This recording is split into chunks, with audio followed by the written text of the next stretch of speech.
Hi, Rick, the driving instructor again. This time we're talking about obtaining your state driver's license.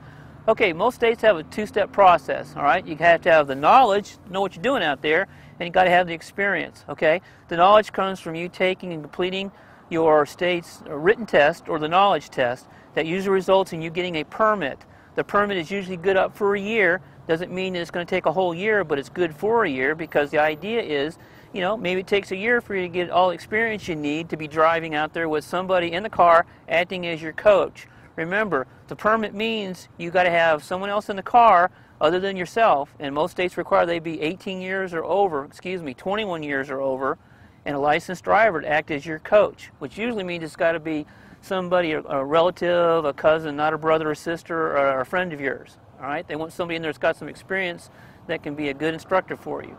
Okay? Once you pass that test, you're set to go to take driving instruction from somebody like me or with somebody else like a parent or a friend that's a licensed driver. Okay, the second step is passing your state's road test. Every state is going to require you to demonstrate that you've got not only the knowledge, but you also have the skills and the confidence to handle this automobile on the particular route that that state has you negotiate to get your license. Typically it takes about 15 minutes. It may involve parking through some cones. It may involve parking, parallel parking or perpendicular parking. Some states require the parallel.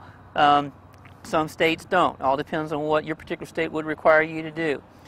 The other thing to remember is that when you go through the road test, that you can make minor mistakes. There's an evaluation system, of course, but you can make minor mistakes without it being a showstopper. Obviously, if you do anything unlawful, run through a red light or fail to stop completely at a stop sign, or you do a bad lane change or anything like that without using signals or checking your blind spots, that's going to be a showstopper.